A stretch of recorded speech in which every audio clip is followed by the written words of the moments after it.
Sa simple pagtulong mo, mayroong buhay na naisasalba, mayroong pamilyang umaangat. The Senate is now constituted. At ito ang mismong Chinese Coast Guard. Napakinggan ni PBBM. 6 na milyong balotang gagamitin sa A to Z. Kumpleto tayo.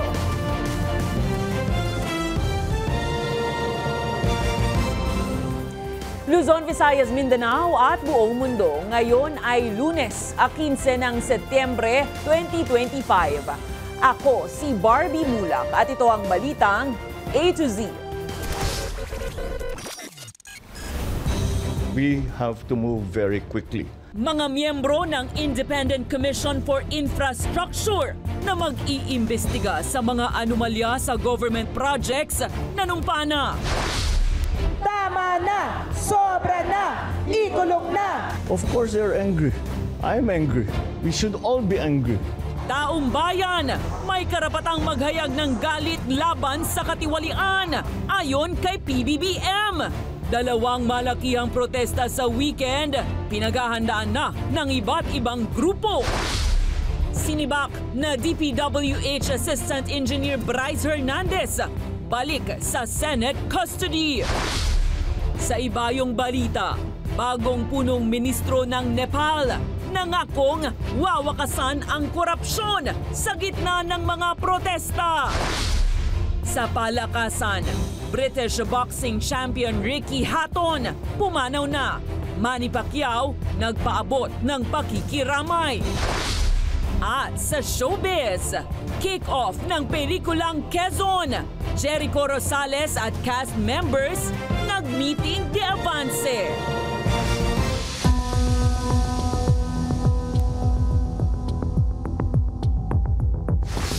Magandang gabi, pambungad sa ating newscast. Nanumpa na sa pwesto ang mga miyembro ng Independent Commission for Infrastructure na siyang mag-iimbestiga sa mga irregularidad sa infra projects ng gobyerno. Pangako ni Pangulong Marcos, walang sisinuhin sa imbestigasyon. Sa gitna naman ng mga kilos protesta laban sa korupsyon, iginiit ng Pangulo na karapatan ng taong bayan na ihayag ang kanilang galit. Isang buwan matapos ilunsad ang Isumbong Mo sa Pangulo website, nabuo na sa wakas ang kauna-unahang Independent Commission for Infrastructure o ICI na siyang mag-iimbestiga sa mga nakalap na sumbong ng irregularidad at bilyong-bilyong pisong nalustay umano sa katiwalian sa government projects.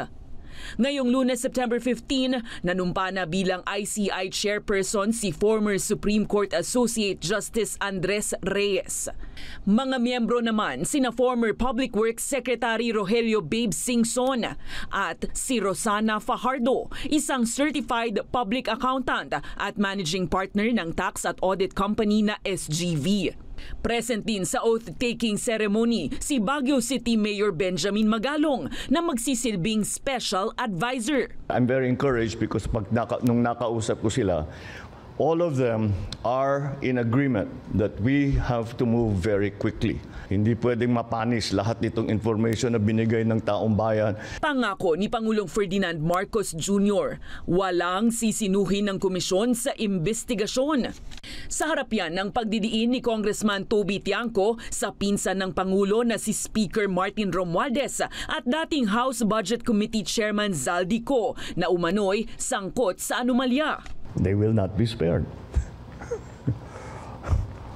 All right. Anybody will say, hindi, wala tayong kinikilingan, wala tayong tinutulungan.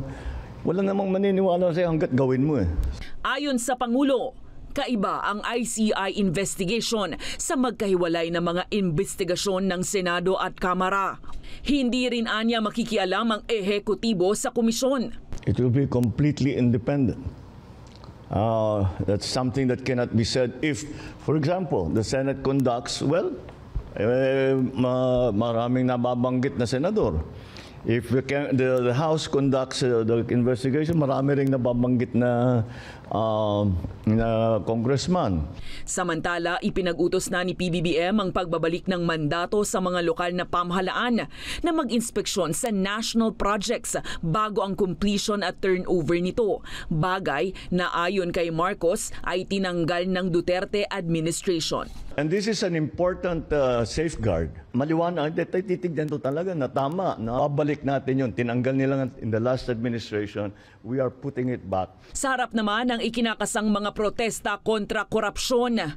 Welcome ayon kay Marcos ang publiko na magpahayag ng damdamin. Basta gagawin ito ng mapayapa. If I wasn't president, I might be out in the streets with them.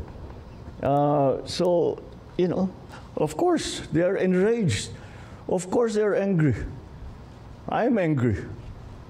We should all be angry to show that you are disappointed, to show that you want justice, to show that you want fairness. What's wrong with that? Kasado na sa September 21 ang malawakang kilos protesta para kondinahin ang maanumalyang flood control projects sa bansa at paggasta sa kaban ng bayan. Panawagan ng mga grupo, ikulong ang mga mapatutunayang sangkot na kontratista, opisyal at politiko. Hindi naman kontento sa binuong Independent Commission for Infrastructure ang mga progresibong grupo. Ang balitang A to Z, hatid ni Naomi Almojano. Tama na! Sobra na! Ikulong na! Tama na! Sobra na! Ikulong na! Yan ang sigaw na maririnig sa gagawing trillion peso march ng grupo 21. Kasabay ito ng paggunita sa deklarasyon ng martial law ng diktadoryang Marcos Sr. noong 1972. Nasa mahigit 200 grupo at mga paaralan maging universidad sa buong Pilipinas ang makikiisa sa kilos protesta sa EDSA People Power Monument at Luneta sa Maynila habang sasama din ang nasa 56 na individual. Bahagi ito ng kanilang pagkondena sa patuloy na katiwaliang nabubunyag kaugnay ng flood control project sa bansa. Corruption will not happen without the cooperation and consent of those in power. Mula sa programa sa Luneta sa umaga, magsasama-samang mga grupo sa EDSA People Power Monument bandang 2:00 ng hapon para sa kanilang panawagan kontra korupsyon. Alisin sa pwesto, panagutin at ikulong ang lahat ng sangkot sa maanumalyang flood control projects at iba pang pangurakot mula kay Duterte hanggang kay Marcos. Kung mahabol pa yung mga nauna, mas maganda. Ibalik ang ninakaw na pera ng bayan, bawiin ang mga luxury cars, mamahaling relo, signature bags at designer clothes ng mga korap na kontraktor, opisyal at politiko.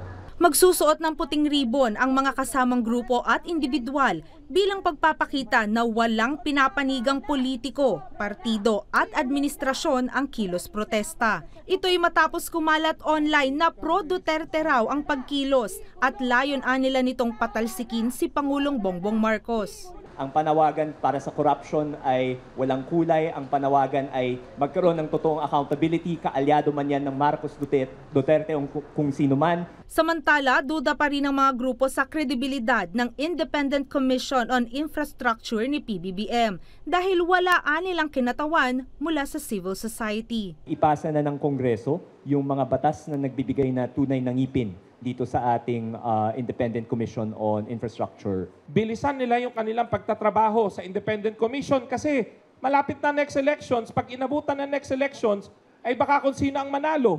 Nasa mahigit kumulang 15,000 katao ang inaasahang sasama sa pagkilos. Para sa Balitang A to Z, Naomi Almojano. Nasa kustodiya na muli ng Senado ang sinibak na DPWH Assistant Engineer sa Bulacan na si Bryce Hernandez matapos idawit ang ilang senador sa katiwalian sa flood control projects. Sinabi ng kampo ni Hernandez na tiwala silang magiging patas ang mataas na kapulungan sa ilalim ni Senate President Tito Soto at Blue Ribbon Committee Chairman Ping Lacson. Ang Balitang A to Z ni Ace Cruz. Ibinalik na sa kustodiya ng Senado ang dismissed DPWH engineer ng Batangas na si Bryce Hernandez Lunes ng umaga mula sa Pasay City Jail. Una nang idinawit ni Hernandez ang ilang senador sa daang milyong pisong bigayan ng kickback sa flood control projects. Hiniling ng kampo ni Hernandez sa pamamagitan ng writ of amparo ang temporary protection order bunsod ng umano'y mga banta sa kanyang buhay. Nakatakdang dumalo sa ika-4 na pagdinig ng Blue Ribbon Committee si Hernandez sa Huwebes, September 18 sa ilalim ng bagong chairperson na si Senate President Pro Tempore Ping Lacson. Pabor naman ang dating chairperson ng komite na si Senador Rodante Marcoleta sa pagbabalik sa Senate custody ni Hernandez. Hindi maganda. Talaga naman dito siya dapat Sinagot din ni Marcoleta ang pahayag ni Justice Secretary Boying Remulla na dapat munang ibalik na mag-asawang kontratistang sina Curly at Sara Diskaya ang nakuha mo nilang pera sa flood control ghost projects bago sila konsidera para sa Witness Protection Program o WPP. Sa tamang pagkakataon, I'm going to confront the Secretary of Justice kung bakit niya sinabi yun. At paano i-determine yung halaga na ibabalik ng mga Diskaya kung sakasakali. Tinatayang aabot sa 31 billion pesos ang halaga ng government projects na na-corner ng construction companies na mag-asawang Diskaya mula 2022 hanggang 2025. Nilinaw ni Marcoleta na wala siyang personal na motibo sa pagrekomenda sa mag-asawang Diskaya na isailalim sa WPP. Sa akala nyo ba, mayroong magsasabi kung sinong mga senador at sinong mga congressmen ang sangkot dito kung wala kang gagamitin under the Witness Protection Program? Ilalagay ko po ba sa kamay ko ang kaligtasan ng mag-asawa na yun? Sila po ay nagkusa, gumawa ng salaysay. Una nang sinabi ni Pangulong Ferdinand Marcos Jr. na walang makakaiwas sa investigasyon sa mga anomalya sa infra projects kahit pa ang kanyang pinsan na si House Speaker Martin Romualdez. Reaksyon dito ni Presidential Sister Senador Amy Marcos. Dapat imbestigahan lahat. Kasama, kasangga, nabanggit ko nga. Pero kung mali na talaga, itama ang mali at talagang kinakailangan ipaglaban ng tama. Hirit pa ng ilang senador, dapat ay tunay na walang papanigan ang mga miyembro ng independent panel na inanunsyo na ng Pangulo. Para sa Balitang A to Z, Ace Cruz. Muling giniit ni Senate Deputy Minority Leader Joel Villanueva na nakahanda siyang pumirma ng bank waiver. Kaugnay pa rin ito sa idinidikit sa kanyang issue ng ghost flood control projects na makailang ulit na rin niyang pinasinungalingan. Una na rin sinabi ni Villanueva na handa siyang sumailalim sa anumang investigasyon. Lunes ng hapon ng formal na makuha ni Villanueva ang chairmanship sa Committee on Banks and Financial Institutions and Currencies. We have been consistent ever since. In fact, we have a bill for government officials na dapat naka-waive yun. I was just elected as Committee on Banks Chair. You're open. Definitely, ever since, I'm open, ever since. Nilinaw ni Justice Secretary Jesus Crispin Remulla na hindi pa aprobado ang hiling ni Senator Rodante Marcoleta na isailalim sa Witness Protection Program ang mag-asawang Curly at Sara Diskaya. Giit ni Remulla, hindi siya nangako sa pag-uusap nila ni Marcoleta sa telepono at dapat munang masuri kung totoo ang sasabihin ng mga aplikanteng testigo. Binigyang diin rin ng kalihim na hindi agad-agad ibinibigay ang proteksyon kung walang masusing pag-aaral sa records ng mga ikinukonsiderang witness. Samantala, patuloy naman ang investigasyon ng DOJ at NBI sa maanumalyang flood control projects. Ayon kay Remulla, makatutulong ang Independent Commission on Infrastructure na pinamumunuan ni dating Supreme Court Justice Andres Reyes sa pagbuo ng ebidensya para sa posibleng kasong plunder, malversation at iba pa laban sa mga opisyal at pribadong individual.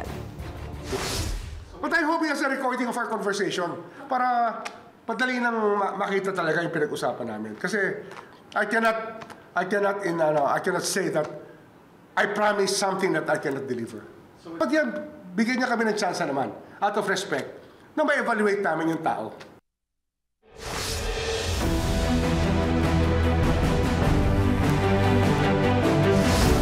Wala umanong ideya ang ilang minority bloc senators sa usap-usapan na may panibago na namang namumuo umanong kudeta sa Senate leadership.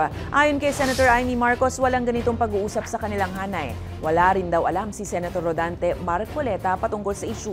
Itong weekend lang nang kumalat ang usap-usapan na may panibagong kudeta, isang linggo lang matapos ang palitan sa Senate presidency. Kinastigo naman ito ni Senate President Tito Soto at iginiit kung ano ang ikinatatakot ng mga nagpapakalat nito. Lunes ng hapon nang idaos ng majority bloc ang caucus sa gitna ng issue. Hindi ko naman alam yan. Hindi naman ako chismoso. Kung magkukuna ulit, hindi ko na naman alam. Ang babaeng clueless ang title ko. Long overdue. Yan naman ang pahayag ng Gabriela Women's Party List sa anunsyong posible na silang iproklama sa Miyerkules, September 17 ng Commission on Elections bilang bahagi ng 20th Congress. Pinirmahan ngayong Lunes, September 15 ni COMELEC Chairman George Erwin Garcia ang Certificate of Proclamation ng partido na kasalukuyan nang umiikot sa mga miyembro ng komisyon para sa mapirmahan. Makukuha ni Congresswoman Sara Elago ang ika-64 na pwesto sa Kongreso sakaling ang matuloy na ang proklamasyon.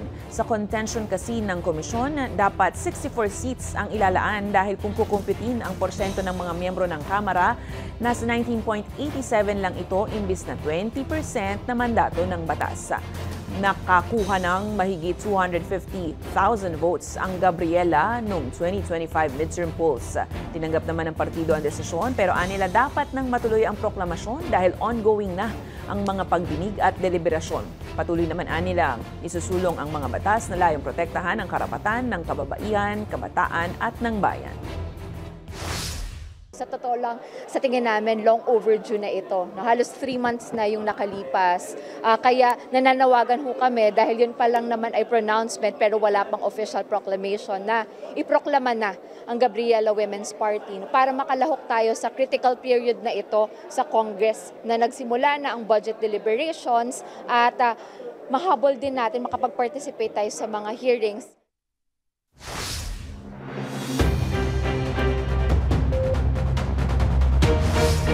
Bad news po para sa ating mga motorista. Muling magkakaroon ng dagdag singil sa petrolyo ngayong linggo. Sa abiso ng mga kumpanya ng langis, 10 centavos ang dagdag kada litro ng gasolina at kerosene. 50 sentimos naman ang itataas sa kada litro ng diesel. Ito na po ang ika-5 sunod na taas presyo sa gasolina, ika-4 naman para sa diesel at kerosene.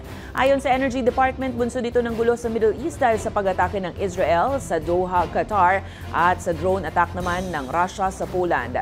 Sa kabuuan, umabot na sa halos 14 na piso ang nadagdag sa gasolina, halos 15 pesos sa diesel at humigit 3 piso sa kerosene. Magmula po yan Enero hanggang Setyembre ngayong taon. Tiniyak ni Agriculture Secretary Francisco Chu Laurel Jr. sa mga mambabatas na makararating sa lahat ng probinsya ang Benteng Bigas Program ng Marcos Jr. Administration bago matapos ang Oktubre. Prioridad ng programa ang mga minimum wage earner, mga tsuper at iba pa, habang tinututukan ng malawakang paglulunsad ng 20 pesos na bigas sa buong bansa pagsapit po yan ng 2026.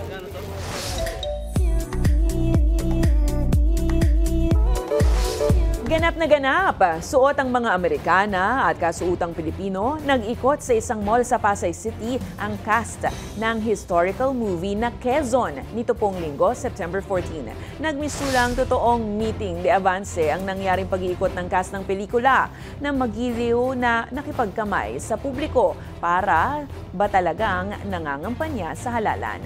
Pinangunahan ito ni na Jericho Rosales na gaganap bilang dating Pangulong Manuel L. Quezon. Nabibigyang buhay ang asawa ni Quezon na si Aurora. Andyan din Simon Confiado bilang dating Pangulong Emilio Aguinaldo. Aaron Villefort bilang journalist na si Joe Coven, Hernando at marami pang iba. Kahit maulan, sugod ang fans para masilayan ng cast na nagpasampol naman ng mga eksena tuwing meeting de avance gaya ng sagutang Quezon Aguinaldo na pinalakpakan ng fans. Ikot ang storya ng pelikula sa tagumpay at buhay ni Quezon na sasagot sa tanong, sino nga ba ang Pilipinas? Mapapanood po yan simula October 15. Susunod, Congressman Barzaga irereklamo ng NUP sa Ethics Committee dahil sa posibleng inciting to sedition. At Filipino boxing legend Manny Pacquiao nagpaabot ng pakikiramay sa pagpanaw ni British boxer Ricky Hatton. Abangan ang kumpletong ulat sa pagbabalik ng Balitang A to Z.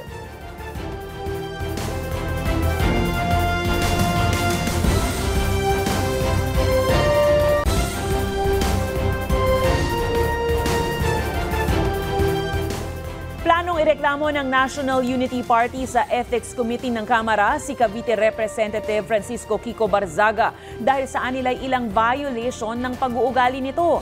Ayon kay NUP Chairperson at Deputy Speaker Ronaldo Puno, ang pag-uugali kamakailan ni Barzaga ay maaaring maituring na nakakabawas sa kredibilidad ng Kongreso kontra sa batas at good morals, unbecoming para sa isang kongresista at posibleng inciting to sedition.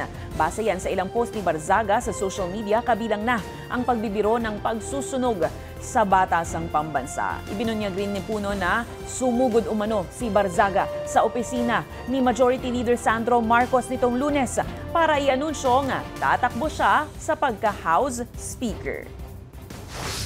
Okay, let him explain it before the Ethics Committee na nagbibiro lang siya, na nagpapatawa lang siya, whatever his explanation is. And again, even if I know and many of us believe he is not well, we believe he still must be called account for his behavior. Samantala, wala pang reaksyon si Barzaga sa issue ng ethics complaint, pero sa Facebook, ibinahagi naman niya ang isang video sa mismong plenaryo ng Kamara kung saan kumanta siya ng isang political song patungkol sa mga nakaupo sa gobyerno. Matatandaang nag-resign si Barzaga sa NUP last week matapos umanong akusahan ng partido ng nagplanong patalsikin sa pwesto si House Speaker Martin Romualdez. Tayo po na nakaupo, subukan nyo namang tumayo. At baka mamyaw-meow-meow, meow-meow-meow, mamyaw-meow-meow. Magbabago na ang House of Representatives. We will bring justice into this corrupt system. Tayo po na nakaupo.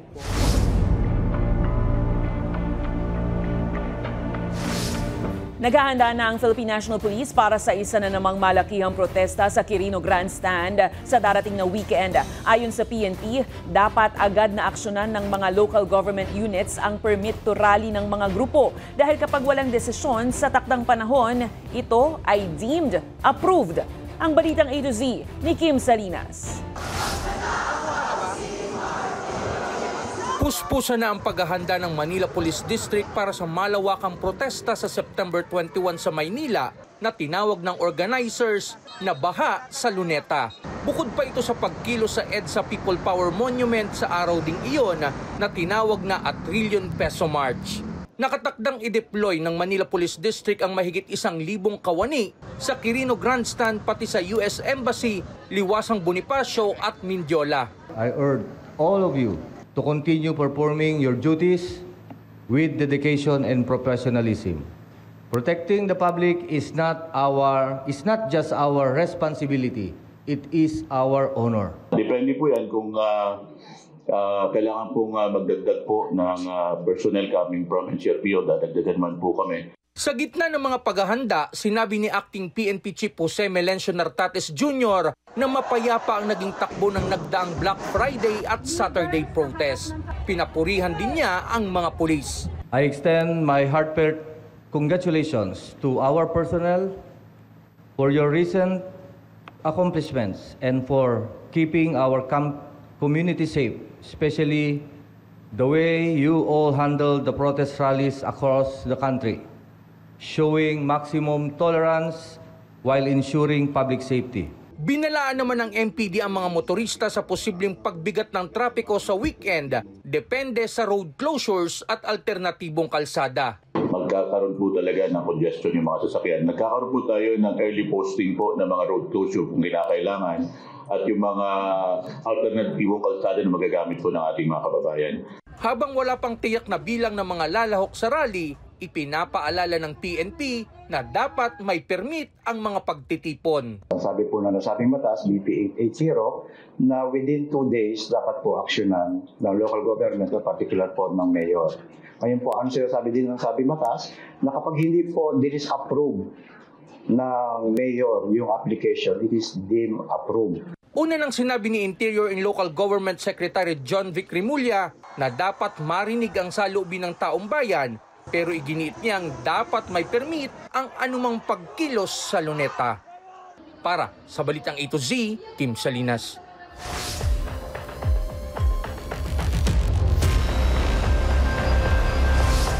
Isinantabi ni Justice Secretary Jesus Crispin Remulla ang mga kasong kriminal at administratibo na inihain laban sa kanya ni Davao City Acting Mayor Sebastian Baste Duterte sa Office of the Deputy Ombudsman for Mindanao. Kaugnay ito sa pagkakaaresto kay dating Pangulong Rodrigo Roa Duterte nitong March 11 at paglipat ng jurisdiction ng International Criminal Court. Kasama sa mga idinamanda ang kanyang kapatid na si Interior Chief John Vic Remulla at ilan pang opisyal. Laman ng reklamo ang mga kasong kidnapping, arbitrary detention at serious dishonesty. Giit ni Remulla, paraan lamang ang mga kaso na naglalayong pigilan ng kanyang aplikasyon sa ombudsman. May kahalintulad na reklamo rin laban sa kanya na nakabinbin naman sa Maynila na inihain naman ni Senator Amy Marcos. Aminado si Remulla na hindi pa siya nakakakuha ng clearance mula sa ombudsman na isa sa mga requirement ng Judicial and Bar Council dahil sa mosyon ng kampo ni Marcos. It's really forum shopping. And it's meant to actually to try to shoot down my aspiration to be the ombudsman of this country. And I think that the JBC can see through this kind of acts that is being perpetrated by the opposite political camp. They're making it into a political spectacle, which should not be. Naghain na ng request ang prosecution team ng International Criminal Court para isagawa ang sarili nilang medical exam sa mental well-being o kalagayan ni dating Pangulong Rodrigo Duterte. Ayon kay Attorney Joel Butuyan, isa sa 5 Filipinong ICC-accredited lawyers, maghain din ang prosekusyon ng mga ebidensya batay sa mga pahayag ng mga anak ni Duterte matapos bisitahin siya sa The Hague. Giit ni Butuyan, mas matimbang ang behavioral evidence mula sa kanyang mga anak kumpara sa medical examination dahil makikita umano ang tunay na pag-uugali ni Duterte sa harap ng pamilya. Kumpiyansa rin si Butuyan na hindi tatanggapin ng hukom ang argumento ng depensa. Anya, sa mga nakaraang kaso sa ICC, madedenay ang lahat ng request para sa adjournment dahil lamang sa umano'y mental unfitness. Dagdag niya, kung sakaling i-grant man ito, hindi ito permanente dahil aalamin uli ng ICC kada 12 buwan ang kalagayan ng akusado. Wala pang nangyayari sa ICC na grinant ng judges yung request for the adjournment of the proceedings because of the mental unfitness. In fact, meron ng mga meron ng mga similar requests in other cases, pero lahat yon mga denied.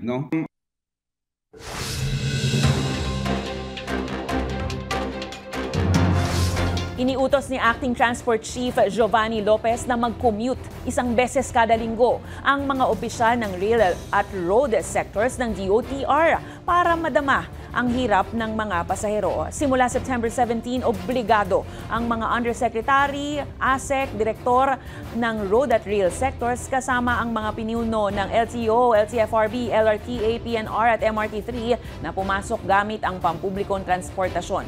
Kailangan din nilang magbasa ng lingguhang report na naglalaman ng obserbasyon, rekomendasyon at action plan. Samantala, pinagpaliban muna ng DOTR ang pagpapalabas ng student beep card sa September 20. Ayon sa ahensya, may kailangan pa umanong ayusin sa sistema bago mailunsad ito.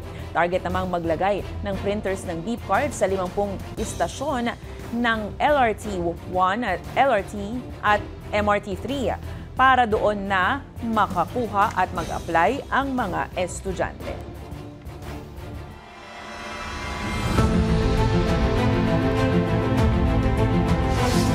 Binatikos ng National Maritime Council ang pagdedeklara ng China na gawing nature reserve ang Bajo de Masinloc o Scarborough Shoal.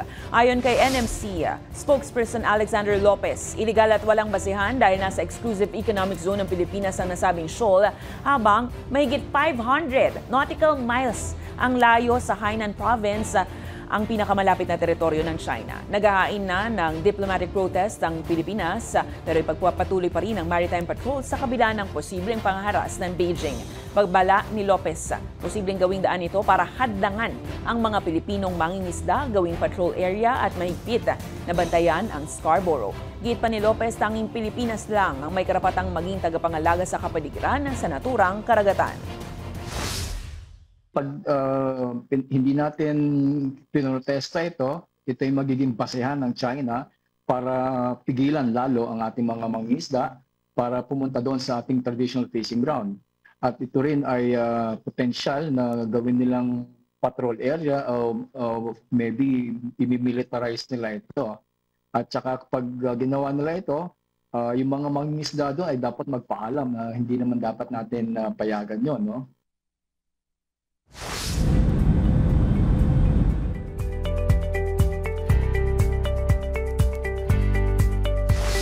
Nanumpa ang bagong interim Prime Minister ng Nepal na si Sushila Karki na susundin ang hiling ng kabataan na wakasan ang korupsyon. Ito ay matapos mapatalsik ang dating Pangulo dahil sa malawakang Gen Z protests. Sinabi ni Karki na ang panawagan ng kabataan ay mabuting pamamahala at pantay na ekonomiya, kaya't nararapat na umangkop ang gobyerno sa kanilang henerasyon. Hindi bababa sa 70 ang patay, halos 200 na ang nasugatan sa 2 araw na gulo. Pinakamalubha simula ng matapos ang civil war doon taong 2008. Bunga ng negosasyon ng Army Chief at President Ramchandra Paudel ang pagkakatalaga kay Karki kasama ang mga kinatawan ng Gen Z.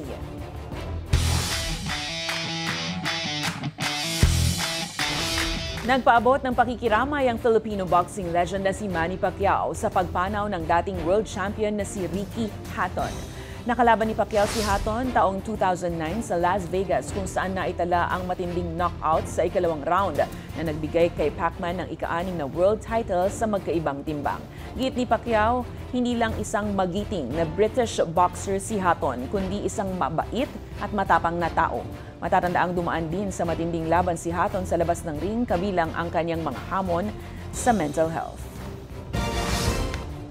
Sa aming pagbabalik, mga produktong mula sa natural, healthy at de kalidad na ingredient ibinida sa isang local brand. Ano kaya yan? Manatiling nakatutok, kayo ay nanonood ng Balitang A to Z.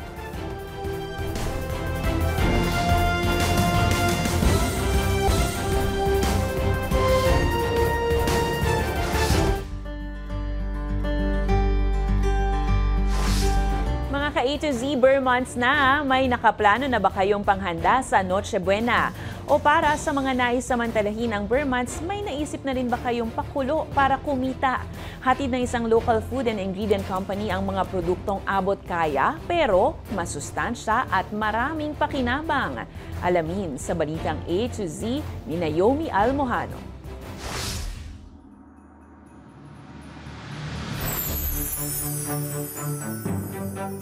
Holiday season, ibig sabihin, baking at luto season na rin. Pero kahit na cheat season ngayon, dahil kaliwat kanan ang mga handaan na tiyak na babago sa inyong diet, handog ng isang local food company ang mga produktong masarap na, good for the health pa.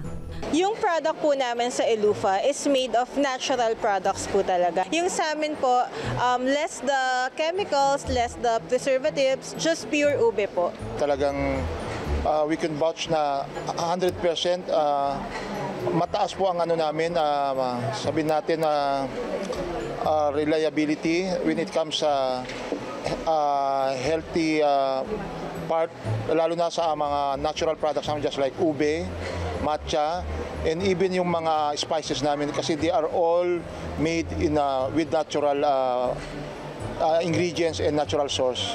Very user-friendly din ang mga ito dahil may kalayaan ng consumers na iayon sa kanilang timpla ang bawat produktong gagamitin.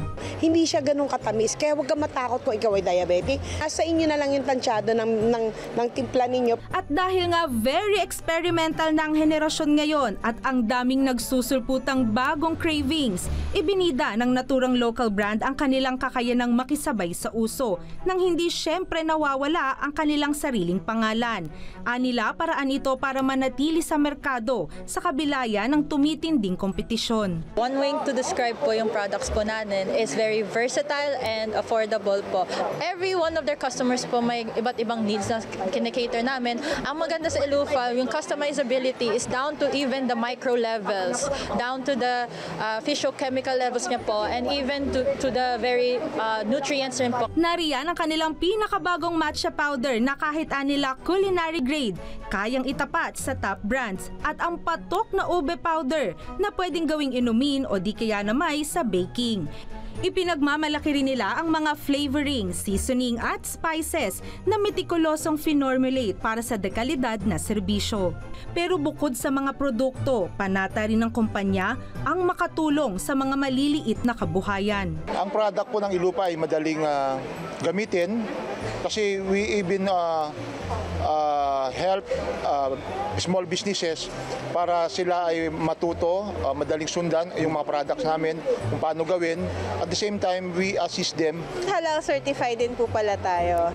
Patuloy na pangako ng food company ang pagseserbisyo sa kahit na sinong kliyente saan mang niyang panig ng mundo. Lalo pat plano nilang mag-expand pa sa Amerika, Middle East at maging Europa.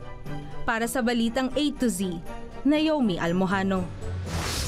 Kung kayo po ay may kwentong kakaiba, mga kwento ng pag-ibig o storya ng inspirasyon at pag-asa, maaari itong ibahagi. Sumali sa ating Facebook group na Balitang A to Z. Panoorin ang replay ng ating programa at sundan ang ating social media pages, hanapin ang Balitang A to Z. Ang ating pabaong quote of the night ngayong Lunes ay mula sa Dutch painter na si Vincent van Gogh. Sabi ni Van Gogh, may kapayapaan kahit na sa gitna ng bagyo. At yan po ang mga balita at impormasyon, mga kwentong may dalang inspirasyon na tinutukan ng Balitang A to Z. Ako si Barbie Mulak, maging maalam, makialam. Magandang gabi sa iyo, Pilipinas.